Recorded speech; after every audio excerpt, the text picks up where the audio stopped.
what the actions of individuals, what can we do to try and stop this? Or things like the massive protests and the Tesla takedown stuff, is that even worth doing? And I thank you for listening, and I'll take my answer off the air. Yeah, thank you. Very good questions. The Tesla takedown stuff, that kind of thing is necessary and worthy.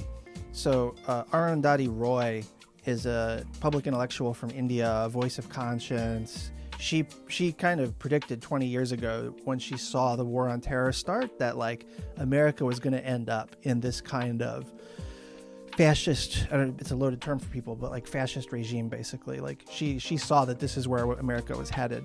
And for 20 years, she's been arguing that like we need to look strategically at how we consolidate, build, assert power, on how we resist.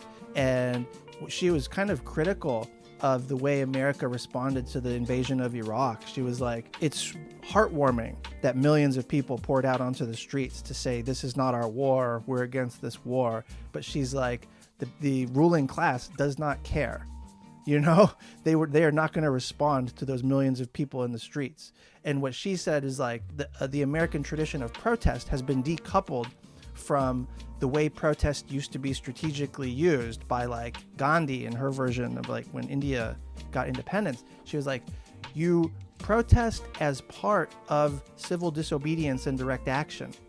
So make your protest part of a boycott that squeezes those who benefit from the status quo. And so this is part of what Gandhi did. It wasn't just to say it was nonviolent, it says not much. Like it was actually quite strategic.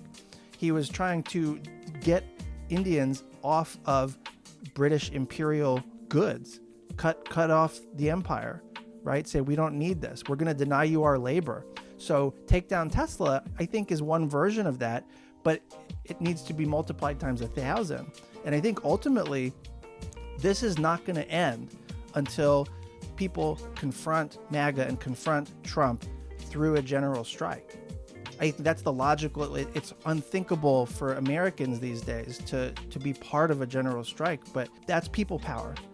And only by collectively withdrawing our labor from this system that's dealing us death and stealing our money, only then are the fascists going to stop. It's either that or you go into the mountains, you know? And like, I feel like Americans aren't quite ready for guerrilla warfare, and neither am I. So like, let's try withdrawing our labor and civil disobedience, you know?